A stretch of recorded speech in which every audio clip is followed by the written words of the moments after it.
security protocols on the Galactic Defense Station Meridian were supposed to be predictable, routine, boring even. That was before I met Jack Reeves. My name is Vex, and I am a Tillian observer, which means I document everything with 4 eyes, record it with 2 brains, and still somehow manage to be surprised by the galaxy. It is a gift, really. Today, that gift was about to become a curse. The training deck smelled like recycled air and ambition. 53 recruits from 17 different species stood in formation, waiting for Commander Thros to begin the morning briefing. Thros was a Khalid, which meant he had scales that could deflect plasma fire and a personality that could deflect joy. He stood at the front of the deck, arms crossed, looking like he had just bitten into something sour. Spoiler alert, that was just his face. "Attention, recruits," Thros barked, his voice rattling through the chamber. "In 30 seconds, this room will seal. You will have exactly 2 hours to improvise a functional weapon using only materials available on this deck. No external tools, no fabricators, no asking your mother for help." A nervous ripple spread through the formation. The Krokon warriors grunted, which I think meant they were excited. The physic engineers started twitching their antennae, already calculating probabilities. The Uvane diplomats looked like they wanted to file a formal complaint. And Jack Reeves, the only human in our cohort, just scratched his chin and said, "Huh. Okay, that should have been my first warning sign. Humans do not say okay like that unless they are about to do something unhinged. This is a standard military exercise." Thros continued, pacing like a predator sizing up prey. "In combat situations, you will not always have access to standard armaments. Adaptability separates the living from the dead. You may begin in 3, 2, 1. The doors hissed shut with a finality that made my stomach twist. Around me, species began gathering in clusters, discussing strategy, pooling knowledge. Bront, a massive Krokon with tusks that could gore a shuttle, started examining a metal support beam. Pup, a tiny physic who barely reached my lower knee, was already sketching designs on the floor with a piece of charcoal. Jack walked straight to the storage lockers without saying a single word to anyone. He moved with purpose, not panic, not contemplation, just purpose. I should have known right then that this was going to be a very, very long 2 hours. 10 minutes into the exercise, and the training deck had transformed into a think tank convention. Groups huddled together, voices overlapping in a dozen languages, all debating the merits of leverage versus cutting edges versus blunt force trauma. The Uvane were arguing about the ethical implications of weapon design. The Krokon were arguing about who got to use the biggest piece of metal. Standard stuff. I was taking notes, documenting the various approaches. When I realized I had lost sight of Jack, that is when I heard the clanging. I turned all 4 eyes toward the southern storage area and saw him. Arms full of, well, everything. Pipes, wiring, adhesive strips, 3 different types of fasteners, a maintenance panel, what looked like a fire suppression canister, and was that a cleaning solvent bottle? He dumped the entire collection onto the floor near his assigned station, then immediately turned around and headed back for more. "What is he doing?" I muttered, moving closer. Bront looked up from his metal beam, which he had been staring at for the past 8 minutes without making a single modification. "The human is gathering supplies, obviously, but he has not even planned what he is building yet," I said. Bront snorted, a sound like gravel in a turbine. "Humans do not plan. They do." That sounded like a gross oversimplification, but I did not have time to argue because Jack was already returning with a second load. This time he carried duct tape, a broken chair, some kind of spring mechanism, rubber tubing, and a bundle of synthetic fabric. He added it to his growing pile without even pausing to organize it. Meanwhile, Pip had finally settled on a design. One design. Singular. The little physic was carefully bending a piece of wire into what might eventually become a throwing weapon. Emphasis on might. Emphasis on eventually. The Uvane delegation had concluded their ethics debate and agreed to build a non-lethal restraint system. They were still arguing about the proper knot configuration. 2 Ravian twins were attempting to fashion a club from a broken table leg. They had been working on removing the leg from the table for 12 minutes.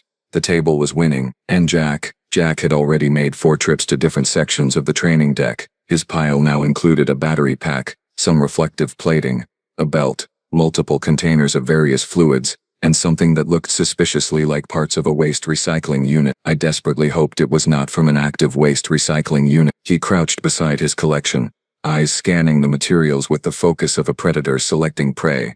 Then, without any visible planning phase, without any sketches or calculations or consultations, he picked up the pipe and the adhesive strips and started building. "He cannot be serious," I said to nobody in particular. Pip looked over, antennae drooping in confusion. "Is he making a weapon already?" But we have 1 hour and 47 minutes remaining. You are supposed to use that time for design optimization. Jack twisted two pieces together with a efficiency that suggested he had done this exact thing 1,000 times before. I do not think he got that memo, I said. By the 30-minute mark I had abandoned all pretense of impartial observation. I was following Jack Reeves like a documentary filmmaker tracking a particularly deranged species in its natural habitat. My notepad was filling up with questions I could not answer, and observations that made no sense. Jack had moved beyond the storage lockers and was now systematically dismantling non-essential equipment throughout the training deck. A panel here, a hinge there. He unscrewed a hand railing with his bare fingers, the metal groaning in protest before surrendering to whatever dark magic humans possessed. He moved with the kind of confidence that suggested he had blueprints in his head for devices that had not been invented yet. "Excuse me, human," I called out as he pried open an access panel to the environmental controls. "What exactly are you building?" He glanced back at me, still working. "Yes, that is not an answer to my question." "Sure it is," he said, pulling out a pressure gauge and some copper wiring. "You asked what I am building. The answer is yes." I blinked, all four eyes in sequence. Attilian expression of deep confusion. "That is grammatically nonsensical. Grammar will not help you in a firefight, Vex," he said cheerfully, adding the components to his arms and heading back to his station. Behind us, the other recruits were finally making progress. And by progress, I mean minimal, incremental, barely noticeable progress. Bront had successfully turned his metal beam into a metal beam with a sharp end. Revolutionary. He held it up proudly, testing the weight, grunting his approval. One weapon. 43 minutes of effort. The Crocon looked satisfied. The physic engineering trio had pooled their resources and created what appeared to be a spring-loaded projectile launcher. It looked elegant, efficient, thoroughly calculated. They were now in the testing phase, which involved launching small fasteners at a wall and measuring trajectory angles. At this rate they would have a functional prototype in approximately forever. The Uvane had given up on their restraint system after realizing none of them could agree on what constituted humane levels of restraint.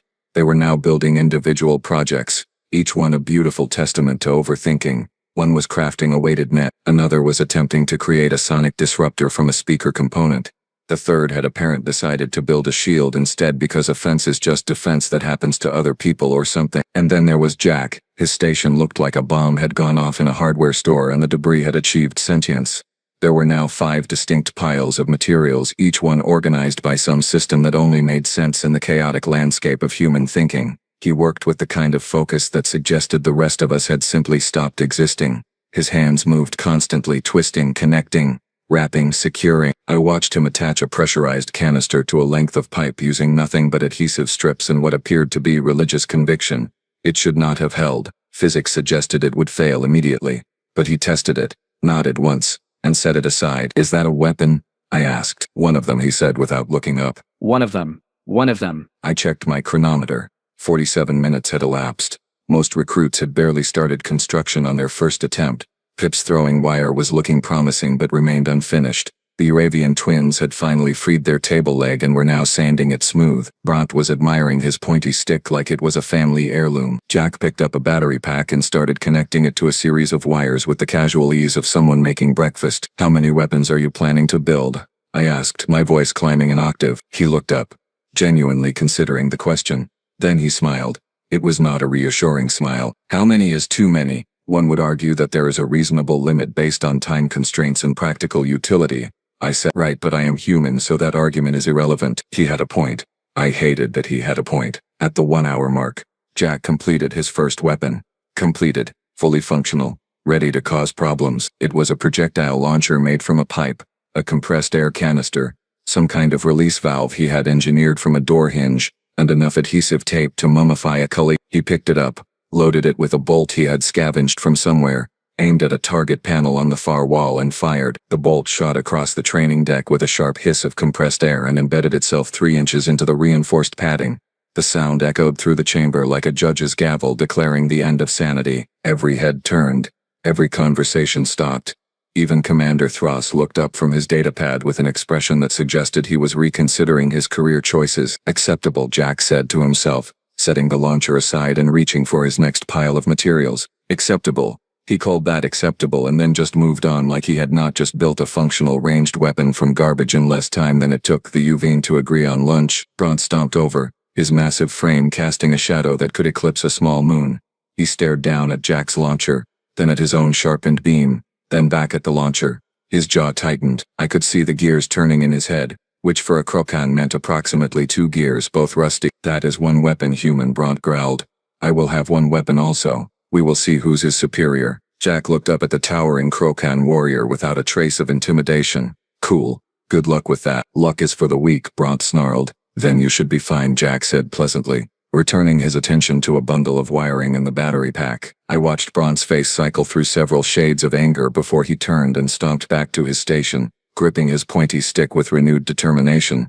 The Krokan began searching for additional materials, clearly attempting to upgrade his single weapon into something more impressive. Pride is a powerful motivator, even when it is monumentally stupid. Meanwhile, Jack had already started construction on weapon number 2. This one involved the spring mechanism, the rubber tubing, and what appeared to be a significant portion of the broken chair. He was building a frame, weaving the tubing through it in a pattern that looked random but probably was not. Humans had a terrible habit of appearing chaotic while actually executing plans so detailed they would make a physic weep with envy. Jack, I said, my notepad forgotten in my lower hands. Can you explain your process? For documentation purposes. Sure, he said, not slowing down. I am building weapons. Yes, I gathered that much. But how are you deciding what to build? What is your selection criteria? Your design philosophy? He paused, genuinely thinking about it. I guess I am just asking myself, if someone wanted to ruin my day, what would make me really annoyed? That is your entire strategic framework? Annoyance? Annoyance and availability of materials, he corrected. You work with what you have. Pipe plus pressure equals projectile launcher. Springs plus tension equals kinetic release. Chemicals plus container equals, well, we will get to that one. We will get to what one? I asked, alarmed. You will see, he said with that smile again. That deeply unsettling smile that suggested humans had spent their entire evolutionary history preparing for exactly this scenario. Across the deck, Pip had finished the throwing wire and was now attempting to create a second weapon. A small blade fashioned from a sharpened piece of plating. The physic worked with meticulous precision, measuring twice, cutting once, checking calculations. Jack was on his third weapon now. He had not measured anything. Not once. He just looked at materials, visualized violence, and made it happen. The spring-loaded device was taking shape, looking like a crossbow that had been designed by someone who had never seen a crossbow but understood the fundamental concept of making things fly really fast at other things. He tested the tension, nodded, and added it to his completed pile. 2 weapons done. 5 piles of materials remaining. 1 hour left on the clock. Bront glanced over at Jack's growing arsenal, his grip tightening on his upgraded stick, which now had a second sharp end, because more points equals more better in Krokan mathematics. The competition had officially begun, and only one of them seemed to understand they were competing. At the 90-minute mark, Jack had 6 completed weapons laid out in front of him like a deranged armory showcase. 6. The number seemed to mock the very concept of time management. I had stopped taking notes. My job was to observe and document, but what I was witnessing defied conventional documentation. This required interpretive dance or perhaps a warning label. Caution. Human at work. Proceed with existential dread. Weapon 3 was the spring-loaded crossbow situation, now complete with a firing mechanism that clicked with ominous precision. Weapon 4 appeared to be some kind of flail constructed from the belt, weighted with heavy fasteners and reinforced with wire. He had tested it by swinging it in a wide arc that made everyone within 3 meters smunnily remember they had business elsewhere. Weapon 5 was a handheld battering ram, which sounded stupid until you saw it. The broken chair leg reinforced with metal plating and wrapped in grip tape, with a concentrated striking surface that could probably dent a shuttle door. Simple, brutal, disturbingly effective. Weapon 6 sat innocuously among the others, a sealed container with some kind of liquid inside, a rag stuffed in the top and a small ignition source attached to the side. I did not want to know what was in that container. I really genuinely deeply did not want to know. Is that what I think it is? I asked, pointing at the container with a trembling hand. Depends on what you think it is, Jack said, now working on Weapon 7, an incendiary device. Then yes, it is exactly what you think it is. That seems excessive. That seems prepared, he corrected. Besides, it is mostly just cleaning solution and a fuel gel I found in the maintenance supplies. Very stable. Probably, he said, probably like it was a reassuring word. Around the training deck, other recruits had made progress, though calling it progress felt generous when compared to the humans' one-man weapons manufacturing operation. Pep had 2 completed items now, the throwing wire and the sharpened blade. Both looked professional, calculated, engineered with physics precision. The tiny alien stood proudly beside them, antennae raised in satisfaction. 2 weapons. Solid work. Completely reasonable output for a 2-hour time frame. The UVN had finished their individual projects. 3 weapons total among 3 people. A weighted net that actually looked functional, a sonic disruptor that hummed with potential energy, and a shield that could deflect projectiles. They had collaborated on testing each item, providing feedback, optimizing designs, teamwork. Stacey. All the things military instructors praised. The Ravian twins had graduated from 1 club to 2 clubs. Matching set. They stood together, comparing their work, making minor adjustments. Brotherhood in arms. Literally, Bront had transformed his operation into a full Krokan Pride project.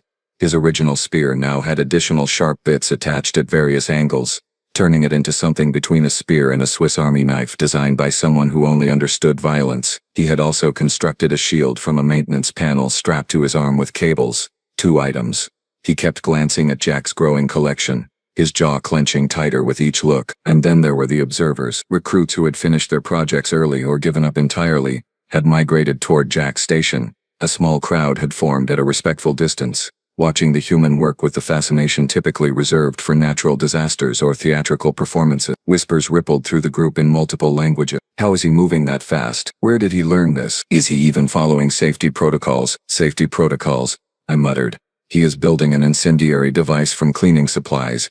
Safety left the station approximately 5 weapons ago. Jack was now assembling what appeared to be a smoke bomb using the fire suppression canister, some torn fabric, and a chemical mixture that made my respiratory system question its life choices just from the smell. He worked with the calm focus of someone defusing a bomb, except he was doing the opposite of defusing. He was fusing. Aggressively fusing. Humans, a UVN named Rella said beside me, her voice filled with academic curiosity. They are a contradiction, individually chaotic, yet their chaos follows patterns. That pattern being weapons, I said. That pattern being preparation for every possible scenario simultaneously, she corrected. Look at his selection. Ranged melee, area denial, incendiary, impact, flexible weapons. He is not building randomly. He is building a complete tactical response system. She was right. I hated that she was right. Jack finished the smoke device and added it to the lineup. 7 weapons. He checked the chronometer on the wall. 23 minutes remaining. Then he looked at his last 2 piles of materials with an expression that suggested he was personally offended by their continued existence as raw materials rather than implements of chaos. He is not stopping, Pip whispered, antennae quivering. No, I agreed. No, he is not. Bront gripped his multi-spear tighter, staring at Jack's arsenal with something between respect and fury. The Krokan warrior had been bested, and he knew it. Everyone knew it. Commander Thross walked slowly toward Jack's station, arms still crossed, his scaled face unreadable. The human did not even look up. He just kept building. 5 minutes, Commander Thross announced, his voice cutting through the training deck like a blade through butter. Finalize your designs. Prepare for demonstration. 5 minutes. The words hung in the air with finality. Around the deck, recruits scrambled to complete their work. The UVN added final touches to their sonic disruptor. The UVN twins polished their clubs one last time. Pip checked the balance on the throwing wire with meticulous attention to detail. Jack attached a handle to what appeared to be a pressurized spray device, tested the trigger mechanism twice, nodded in satisfaction, and set it down with his other creations. 8. He had 8 completed weapons. No, wait. He was reaching for the last pile of materials. You have 5 minutes, human, I said, my voice climbing into a register I did not know I possessed. You cannot possibly finish another weapon in 5 minutes. Watch me, he said simply. And he did. With 4 minutes and 37 seconds remaining, Jack Reeves constructed a garrote from wire and 2 handles, tested the tension, and added it to his collection. 9 weapons. 9 functional, terrifying, completely improvised weapons in less than 2 hours. I looked at my notes. Pages and pages of observations that all boiled down to one fundamental question. What kind of species prepares for violence with this level of casual efficiency? Bront stood beside his 2 items, the multi-spear and the shield, looking like a warrior king from ancient times. Impressive, intimidating, completely overshadowed by the human who had somehow turned a training exercise into a personal arms race against himself. Peep had 2 elegant, precisely engineered weapons. The UVN had 3 sophisticated devices between their entire group. The UVN had 3 sophisticated devices between their entire group. The UVN had 3 sophisticated devices between their entire group. The Harrovian twins had 2 matching clubs. Across the entire training deck, the average output was approximately 2 weapons per recruit. Some had 1, a few overachievers had 3, and then there was Jack standing beside enough weaponry to outfit a small tactical squad. This does not make sense, I muttered, reviewing my notes again as if the answer would suddenly appear between the lines. Humans are not supposed to be the warrior species. That is, the Krokan. Humans are supposed to be the diplomats, the traitors, the ones who talk their way out of conflicts. Rella, the Uvine observer, had migrated to stand beside me. She studied Jack with the analytical gaze of someone writing a dissertation. Perhaps that is precisely why they are so prepared. Species who are good at fighting expect to fight. Species who prefer not to fight prepare for everything because they cannot afford to be caught unprepared. That is a depressing philosophy, I said. That is a survival philosophy, she corrected. Humans come from a death world, Vex, gravity that would crush smaller species, weather that alternates between freezing and boiling, predators in the water and the land and the air. They did not dominate their planet through strength, they dominated it through adaptability and preparation. I watched Jack wipe his hands on his uniform, surveying his arsenal with the satisfaction of a job well done. Not pride, not arrogance, just satisfaction. Like this was normal. Like building 9 weapons from scrap in 2 hours was just another Tuesday. Time, Commander Thross called out. Step away from your stations, prepare for practical demonstration. The crowd of observers spread out, giving the demonstration area a wide berth. Smart. Self-preservation instincts are universal. Jack stretched his arms above his head, cracked his knuckles and smiled that smile again. All right, recruits, Thross continued, his eyes scanning the room before landing squarely on Jack. Let us see what you have built. We will begin with individual demonstrations, followed by practical combat scenarios. Brant, you will go first. The Krokan warrior stepped forward, gripping his multi-spear with both hands, his shield raised. Jack leaned against the wall, completely relaxed, watching with mild interest. I gripped my notepad tighter and prepared to document what I suspected would be a very educational, very disturbing series of demonstrations. The practical test was about to begin, and I had a terrible feeling that everyone's definition of acceptable was about to be violently recalibrated. Brant went first, and to his credit, the Krokan made his presentation count. He charged a reinforced target dummy with a battle roar that rattled the deck plating, driving his multi-spear through the torso section with enough force to pin it to the wall behind. Then he spun, using his shield to deflect a practice projectile fired by one of Thross's assistants. Efficient, powerful, textbook Krokan warfare. The observers clapped politely. Thross nodded approval. Brant retrieved his spear and stepped back, chest heaving with exertion and pride. Adequate, Thross said, which in Khalid language meant excellent, but he would rather eat his own scales than say so. Pip went next. The tiny physic demonstrated the throwing wire first, which sliced through a target panel with surgical precision, then showcased the blade work with a series of calculated strikes that would make any close-quarters specialist nod in respect. Technical, clean, exactly what you would expect from an engineer who understood physics. More polite applause, more approval from Thross. The Uvine trio went together, combining their net, sonic disruptor, and shield into a coordinated demonstration that emphasized non-lethal takedown and defensive positioning. It was actually impressive, showing tactical thinking and collaboration, the kind of demonstration that would earn high marks in any military academy. The Harrovian twins smashed things with their clubs. Straightforward, honest. The targets did not survive the experience. Then Commander Thross turned to Jack. Human, you are next. The entire training deck fell silent. Every eye, compound or otherwise, focused on Jack Reeves as he pushed off from the wall and walked to his arsenal. He stood there for a moment, hands on his hips, surveying his options like a chef, deciding which knife to use. So, he said conversationally, do you want me to demonstrate all of them or just the highlights? Thross's scales rippled, which I had learned meant he was suppressing several emotions simultaneously. You built multiple weapons? 9, Jack said cheerfully. 9, Thross repeated, his voice flat. Yes, sir. Would you like them categorized by function or demonstrated in order of construction? The commander stared at Jack for a long moment. Then he made a gesture that in Khalid body language roughly translated to proceed and may the ancestors have mercy on us all. Jack picked up the projectile launcher first. He loaded a bolt, aimed at a target 50 meters away and fired.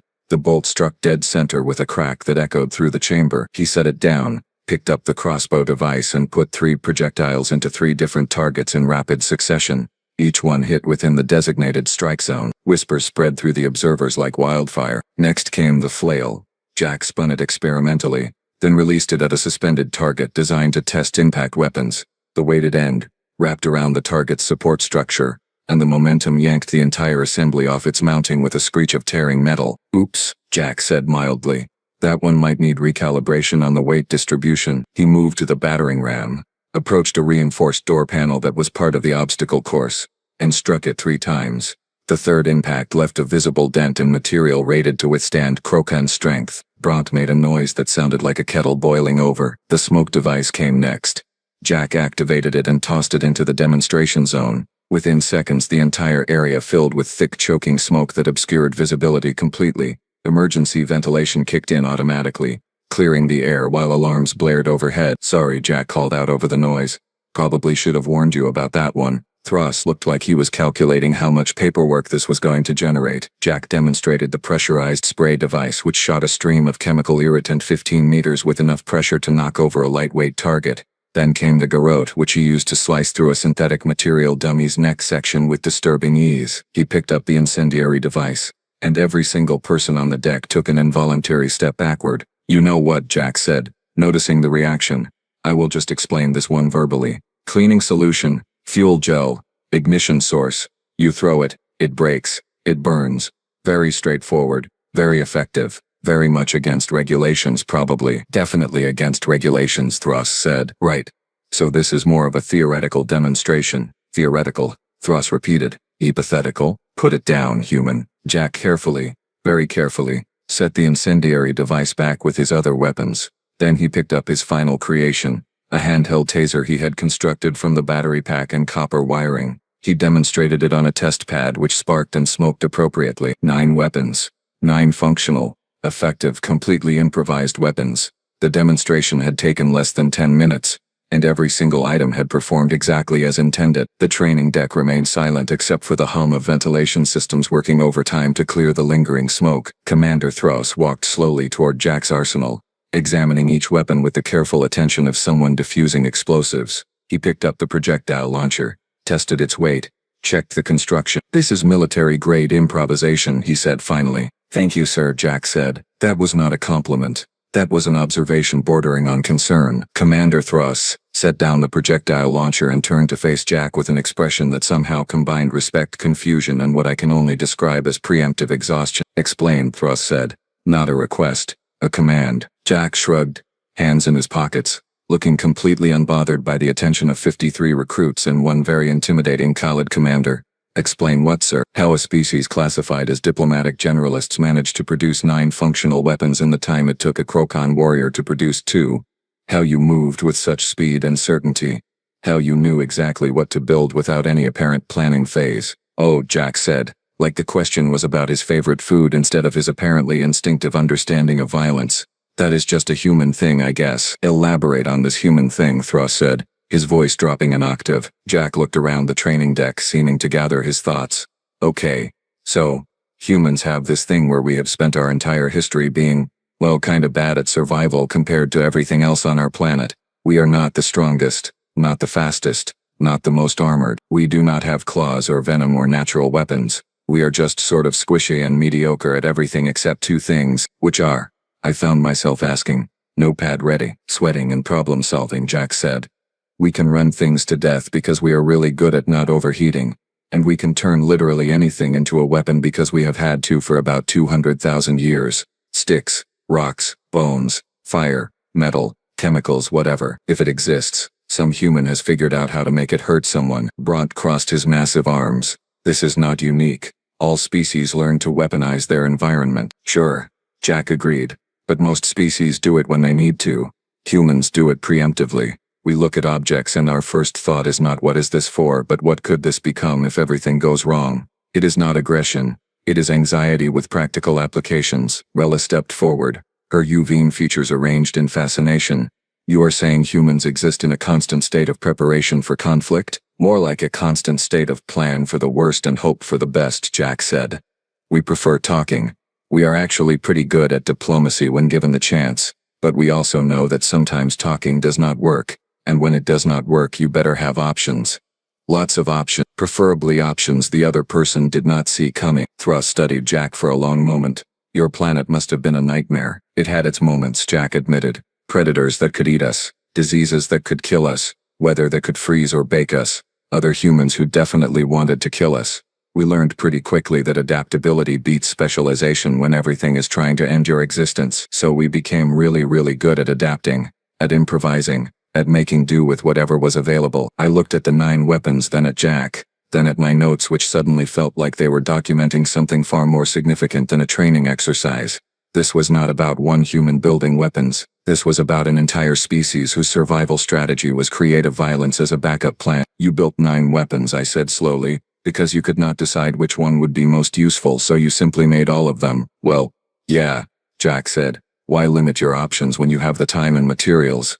In a real situation, I would grab whatever worked best for the specific threat. But since this was a training exercise and we had 2 hours, I figured I might as well build a variety. Cover all the bases. Cover all the bases. He said it like it was the most reasonable thing in the galaxy. Thross made a notation on his datapad. All recruits will receive evaluations based on their performance today. Dismiss. The crowd began to disperse, but the whispers continued. I heard fragments of conversation in multiple languages, all centered on the same theme. The humans. The terrifying, creative, anxiety-ridden humans who turned preparation into an art form. Bront approached Jack, his expression unreadable. He stood there for a moment, then extended a massive hand. You fight well, human. I respect this. Jack shook the offered hand. Thanks. Your spear was really impressive. The multi-point design was clever. It was adequate, Bront said, which, coming from a Krokan after being comprehensively outperformed, was practically a declaration of eternal friendship. As the Krokan walked away, I found myself standing alone with Jack and his arsenal of improvised chaos. Can I ask you something? I said. Sure. Does it concern you at all that your first instinct when told to improvise a weapon was to improvise 9 weapons? Jack considered this, genuinely thinking about it. Then he smiled that unsettling smile. Vex, if I only built 1 weapon and it turned out to be the wrong weapon for the situation, I would be very concerned. But if I build 9 weapons, the odds are pretty good that at least one of them is the right weapon. That is not concerning. That is just math. Math. He called it math. I watched him gather his creations, carefully disassembling the more dangerous ones, and I realized something that would stay with me for the rest of my career. Humanity had not joined the galactic community as warriors or conquerors. They had joined as diplomats and traders, as explorers and scientists. But underneath that friendly exterior was a species that had survived a death world by being prepared for absolutely everything. They did not seek conflict. They just refused to be caught unprepared for it, and that, I decided, was far more terrifying than any warrior species could ever be. Because warriors you could predict, warriors you could understand. But humans? Humans were anxiety and creativity weaponized into a survival strategy, and there was no defense against that except to never ever give them a reason to stop talking and start improvising. I made a final note in my documentation. Recommendation: ensure humans remain our allies. Alternative outcome: not recommended. Commander Thross read my report 3 days later and added his own note in the margin. Agreed. Strongly agreed. Somewhere on the station, Jack Reeves was probably looking at everyday objects and calculating their weapon potential. Just in case. Just in case. That was the human way, and the galaxy would simply have to get used to it.